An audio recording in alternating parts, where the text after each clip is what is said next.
दोस्तों, क्या आपको पता है मांस खाना पुण्य है या पाप?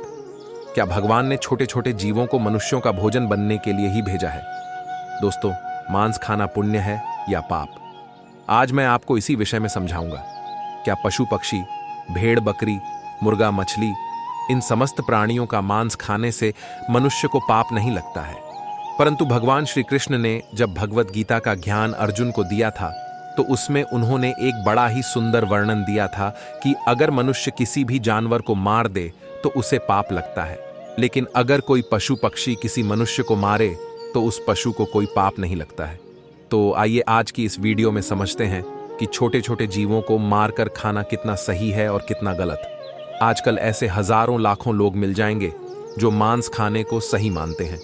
वह कहते हैं कि ईश्वर ने इन सब चीजों को हमें खाने के लिए ही बनाया है, अगर हम इन्हें खाएंगे नहीं तो इनका होगा क्या? इस दुनिया में कुछ लोग ऐसे भी हैं जो जीव हिंसा करना घोर अपराध समझते हैं। मांस खाना उनके लिए बहुत बड़े पाप की बात है। आज मैं आपको इसमें कुछ महत्वपूर्ण बातें समझाऊंगा जिससे यह स्पष्ट हो जाएगा कि मांस खाना कितना सही है और कितना गलत। दोस्तों, यह बात तब की है जब भगवान श्री कृष्ण अर्जुन को गीता का ज्ञान दे रहे थे। तब श्री कृष्ण जी से अर्जुन ने कहा, अगर मनुष्य किसी भी जानवर को मार दे तो उसे पाप लगता है, लेकिन अगर कोई पशु पक्षी किसी मनुष्य को मारे तो उस पशु को कोई पाप नहीं लगता है। तब अर्जुन कहते हैं, हे भगवान, ये क्यों ऐसा भेदभाव क्यों किया जा रहा है मनुष्यों के साथ में? तभी श्री कृष्ण बोले, हे पार्थ, क्योंकि मैंने सभी जीवों को अपनी क्षमता के अनुसार ही बनाया है, परंतु मानव ही एक ऐसा जीव जिसे मैंने बनाया है, जिसके अंदर सही गलत समझने का गुण दिया है। इतना ही नहीं, वह अपने सत्य वचनों की वजह से इस पूरे संसार को जीत सकता है। इसीलिए अगर एक मनुष्य किसी भी जीव की हत्या करता है तो वह पाप का भागी बनता है। चलो मैं तुमको इसको एक कहानी के माध्यम से समझाता हूं। तब अर्जुन बोले, ठीक है प्रभु, कृपा करके आप मुझे वह कथा सुनाइए। तब श्री कृष्ण कहते हैं, हे किसी गांव की बात है। उस गांव में एक धनी व्यक्ति रहता था। वह किसी लंबी तीर्थ यात्रा पर जाना चाहता था।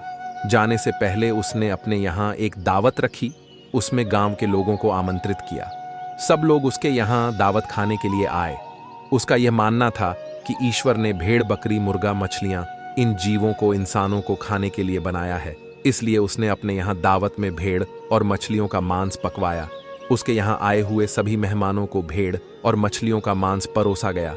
खाने वालों ने खाया और जो मांस खाना पाप समझते थे उन्होंने नहीं खाया। भोजन कार्यक्रम समाप्त होने के बाद उस धनी आदमी ने सभी मेहमानों को विदाई से पूर्व एक जगह बैठाकर कुछ भाषण देना शुरू किया। कई तरह की बातों पर उसने लोगों को समझाया। उन बातों में एक बात यह भी थी कि परमात्मा कितना कृपालु है। उसने अन्य भोजन के साथ साथ मनुष्यों को खाने के लिए स्वादिष्ट मछलियां और कई तरह के पशु पक्षियों को जन्म दिया है। उसकी इस बात का अधिकतर लोगों ने समर्थन किया। लेकिन उसी सभा में एक 12 साल का लड़का बैठा हुआ था। उसने उस धनिक की बात को काटकर उससे कहा, श्रीमान जी, आप गलत कह रहे हैं। दोस्तों, श्री कृष्ण कहते हैं, हे अर्जुन, उस लड़के को उस धनिक की बात को काटते हुए देखा तो वहां उपस्थित सब लोग आश्चर्यचकित रह गए। धनिक बोला, बेटे तुम क्या कहना चाहते हो? तब उत्तर में लड़का कहता है, श्रीमान जी, माना कि यह समस्त जीव परमात्मा ने बनाए हैं, परंतु आपको मारकर खाने के लिए नहीं। मछलियां, मेमने, भेड़ बकरा मुर्गा इत्यादि पृथ्वी पर रहने वाले समस्त जीव जंतु मनुष्यों की तरह ही पैदा होते हैं और मनुष्यों की तरह ही उनकी मृत्यु होती है। दोस्तों, श्री कृष्ण कहते हैं, हे अर्जुन, मनुष्यों की तरह ही उन्हें पीड़ा होती है। कोई भी प्राणी किसी अन्य प्राणी से श्रेष्ठ और विशेष नहीं है। वह अलग बात है कि आपकी बुद्धि विकसित है और पशुओं की बुद्धि इतनी विकसित नहीं होती। लेकिन आपकी विकसित बुद्धि का यह मानना गलत है कि अधिक शक्तिशाली और बुद्धिमान प्राणी अपने से कम शक्तिशाली और कम बुद्धि वाले जीवों को खा सकते हैं। यह कहना गलत है कि ईश्वर ने यह मूक प्राणी हमारे भोजन के लिए बनाए हैं। हम अपने स्वाद के लिए, अपनी जीविका के लिए, अपने शरीर के पोषण के लिए किसी को भी जब चाहे मारकर खा सकते हैं। बात सिर्फ यह है कि हम इतने ताकतवर और चतुर हैं कि जब चाहे उन्हें पकड़कर मार सकते हैं। अपनों से कमजोर पर तो दुनिया रौब दिखा लेती है। इसका मतलब यह नहीं कि वे आपसे कमजोर हैं, आसानी से आपकी पकड़ में आ जाते हैं तो भगवान ने उन्हें आपके खाने के लिए बना दिया है। जरा सोचो, मच्छर और पिशु हमारे शरीर का रक्त पीते हैं। उन्हें हमारे शरीर का रक्त बहुत अच्छा लगता है। शेर, चीता और भेड़िया, उनको भी हमारे शरीर का मांस बहुत स्वादिष्ट लगेगा और वे जब चाहे हमें पकड़कर हमारा शिकार भी कर सकते हैं। तो इसका मतलब यह नहीं हुआ कि भगवान ने हमको शेर, चीता और भेड़ियों के लिए बनाया है। यदि आप ऐसा मानते हैं तो फिर शेर, चीता, भेड़िया से अपनी रक्षा क्यों करते हो? आपका भोजन भगवान ने मेमना, भेड़, बकरा, मुर्गा, मछलियों को बनाया है, तो शेर, चीता, भेड़ियों का भोजन आपको जरूर बनाया होगा। दोस्तों, श्री कृष्ण कहते हैं, हे अर्जुन, यह उन मनुष्यों की अज्ञानता का नतीजा है जो दया से रहित हो चुके हैं, जो अपने से कमजोर, दुर्बल और मूक प्राणियों को पकड़ लेते हैं और फिर उन्हें अपना भोजन मानते हैं। अगर आपसे शक्तिशाली प्राणी आपको पकड़कर अपना भोजन माने तो आप बचने के लिए क्यों छटपटाते हो? उसे अपना शरीर क्यों नहीं खा लेने देते? शायद है भगवान ने ही आपको उसका भोजन बनाया हो। उस छोटे से लड़के का जवाब सुनकर धनिक का मुंह बंद हो गया। सब लोगों ने ताली बजाकर उस बच्चे के जवाब का समर्थन किया।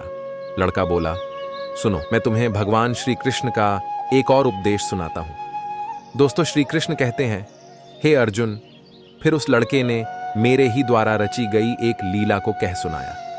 एक बार भगवान मुरली मनोहर एक पेड़ के नीचे बैठकर मुरली बजा रहे थे। तभी विपत्ति का मारा एक हिरण तेजी से भागता हुआ आया और भगवान श्री कृष्ण के पीछे छुप गया। वह मृग बहुत ही घबराया हुआ था। मृग को अत्यंत भयभीत देखकर भगवान ने मुरली बजाना बंद कर दिया और उस मृग से पूछने लगे, हे मृग, तुम इतने व्याकुल क्यों हो? तुम्हें क्या दुख है? किसके डर से तुम छुपने का प्रयास कर रहे हो? श्री कृष्ण मृग से यह पूछ ही रहे थे। तभी हाथ में धनुष बाण लिए वहां एक शिकारी आ पहुंचा और बोला, ए बालक, इस मृग को मुझे दे दे। यह मेरा शिकार है। मैंने इसे आखेट बनाने के लिए काफी दूर से इसका पीछा किया है, इसलिए इस पर मेरा अधिकार है। शिकारी की बात का जवाब देते हुए भगवान श्री कृष्ण बोले, किसी भी जीव पर किसी का अधिकार नहीं होता। हर जीवित प्राणी पर केवल उसका ही अधिकार होता है।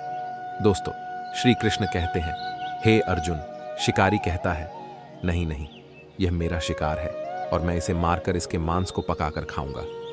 तब श्री कृष्ण कहते हैं, हे निर्दय प्राणी, किसी को मारने का अधिकार तुम्हें किसने दे दिया? यह अधिकार तो उसको भी प्राप्त नहीं होता जिसने उसे जन्म दिया है। किसी भी जीव को मारना पापों की श्रेणी में आता है। क्या तुम धर्म को नहीं मानते? तब शिकारी कहता है, मनमोहक बालक, मैं तेरे जितना ज्ञानी तो नहीं हूं, पर इतना जानता हूं कि मांस का भोजन करना पाप नहीं है। जीवों को मारकर मैं उन्हें त्रय योनि से आजाद करता हूं। फिर आपको क्या आपत्ति है?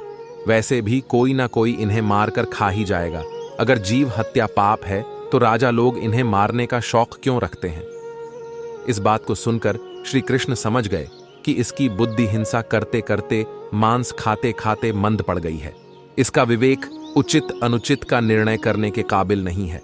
तब भगवान श्री कृष्ण उसे एक कहानी सुनाते हैं कि हे वत्स, इस कहानी को ध्यान से सुनना कि लोग मांस क्यों खाते हैं और इसे खाना पाप है या पुण्य। मगध देश में एक बार भयंकर अकाल पड़ गया था। लोगों की फसलें नष्ट हो चुकी थीं। चारों तरफ भुखमरी फैल गई थी। वहां के जो राजा थे, उन्हें इस बात की बहुत चिंता हुई कि लोगों की भूख की समस्या का समाधान कैसे निकाला जाए। उन्होंने एक सभा लगाई और अपने सभासदों से पूछा कि लोगों को भोजन देने के लिए सबसे सस्ती वस्तु क्या रहेगी। राजा की बात सुनकर सभी सभासद सोच में पड़ गए कि इसका क्या उत्तर दिया जाए। गेहूं, चावल, आलू उगाने में बड़ी मेहनत लगती है। तब उस सभा में एक मांस खाने वाला व्यक्ति बैठा था। उसने सोचा कि मांस को भोजन में शामिल करने का यह अच्छा मौका है। यदि राजा की अनुमति मिल गई तो हम जीवों को मारकर अपना भोजन बना सकेंगे। मनमानी करेंगे, कोई रोक टोक भी नहीं होगी। उसने राजा को सुझाव दिया कि भूखमरी का संकट दूर करने के लिए मांस से सस्ता कोई विकल्प नहीं है। इसमें धन का भी खर्च नहीं आएगा और श्रम भी अधिक नहीं करना पड़ेगा और हमारा भोजन भी बन जाएगा।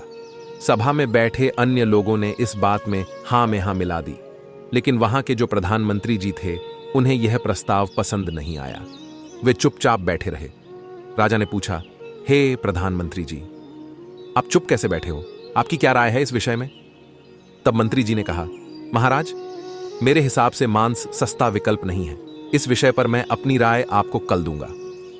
दोस्तों, श्री कृष्ण कहते हैं, हे अर्जुन। अब वह लड़का आगे कहता है, रात होने पर प्रधानमंत्री उसी शख्स के घर पहुंच गए जिसने मांस खाने का प्रस्ताव दिया था। अचानक अपने घर मंत्री को आया देख वह घबरा गया। सोचने लगा, जरूर कोई अनहोनी हुई है। मंत्री ने कहा, भाई, शाम को ही महाराज की तबीयत बहुत खराब हो गई है। उन्हें किसी गहरी बीमारी ने घेर लिया है। राजवैद्य ने कहा है कि राजा साहब को अगर किसी बहादुर और हष्टपुष्ट इंसान का थोड़ा सा मांस मिल जाए तो वे ठीक हो सकते हैं। आप महाराज के बहुत विश्वास पात्र हैं, इसलिए मैं आपके पास आया हूं। आप राजा को बचाने के लिए जरूर अपने शरीर से थोड़ा मांस निकाल कर दे सकते हैं। राजा साहब को भी यही उम्मीद है कि आप इस काम के लिए इनकार नहीं करेंगे। आप इसके बदले में जितना चाहे धन ले लें, पर थोड़ा सा मांस दे दें। लाओ, मैं तलवार से तुम्हारे शरीर से थोड़ा सा मांस निकाल लेता हूं। दोस्तों, मंत्री की यह बात सुनकर वह आदमी सन्न रह गया। उसके चेहरे का रंग उड़ गया।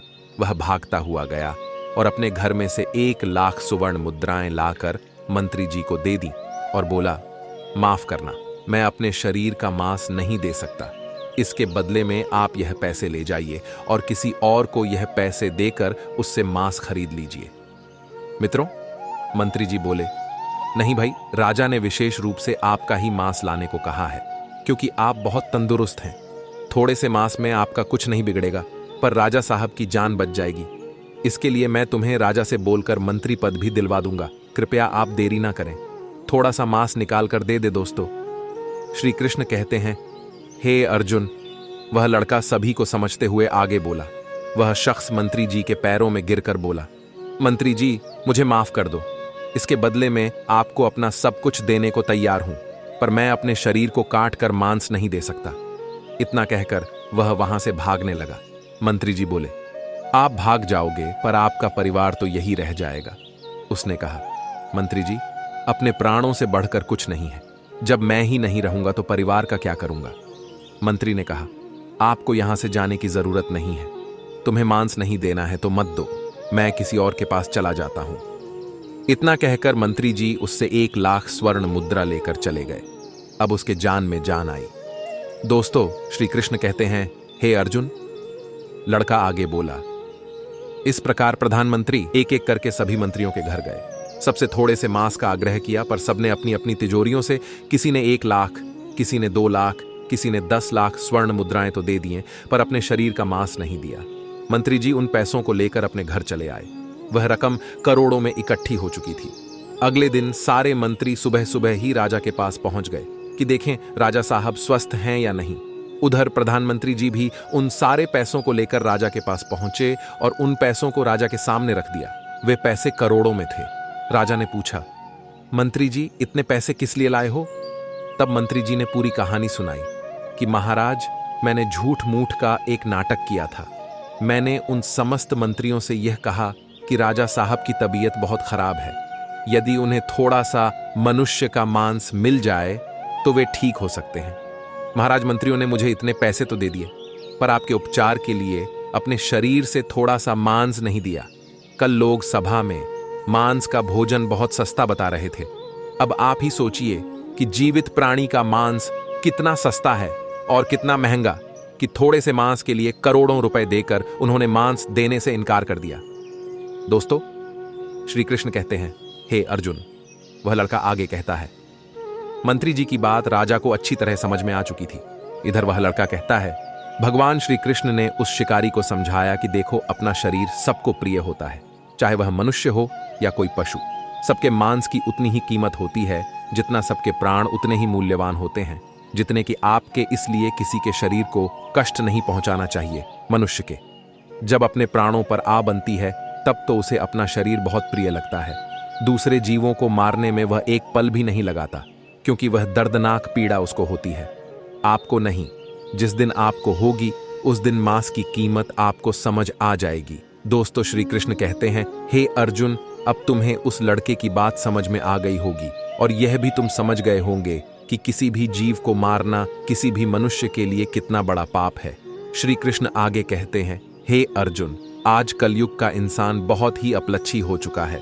थोड़े से मौज के लिए, पेट भरने के लिए बिना किसी कारण के जीवों को मार देता है, जबकि उसे नहीं पता कि आगे उसका हश्र क्या होगा, जिसे मैंने उसके भाग्य में लिख दिया है। उसे कुंभी पाप नरक में डाल के तेल में तला जाएगा, और यह काम मैंने खुद स्वयं यमराज जी को सौंपा है। तब अर्जुन कहते हैं, परमात्मा, मैं आपकी समस्त बातों को समझ चुका हूं। मुझे इस बात का ज्ञान करने के लिए आपका धन्यवाद मित्रों। मैं उम्मीद करता हूं कि भगवान लोगों की मानसिकता को बदले, उन्हें इस बात का एहसास कराए कि जीव हिंसा मनुष्य के समान ही अपराध है। छोटे से लेकर बड़े जीवों को जीने का परमात्मा ने पूरा अधिकार दिया है। उनका जीवन व्यर्थ नष्ट ना करें। अपने से थोड़े से आनंद के लिए, थोड़े से स्वाद के लिए उनका जीवन नष्ट ना करें। सब कुछ हमारे हाथ में है। सबको उतना ही कष्ट होता है जितना कि आपको। दोस्तों, मैं उम्मीद करता हूं कि यह कहानी, यह विचार आपको जरूर पसंद आए होंगे। यदि वीडियो पसंद आया हो तो आगे भी शेयर करें और एक प्यारा सा कमेंट श्री कृष्ण के नाम का अवश्य करें। साथ ही ऐसे ही वीडियो देखने के लिए हमारे चैनल को भी सब्सक्राइब करें। आप सभी का धन्यवाद।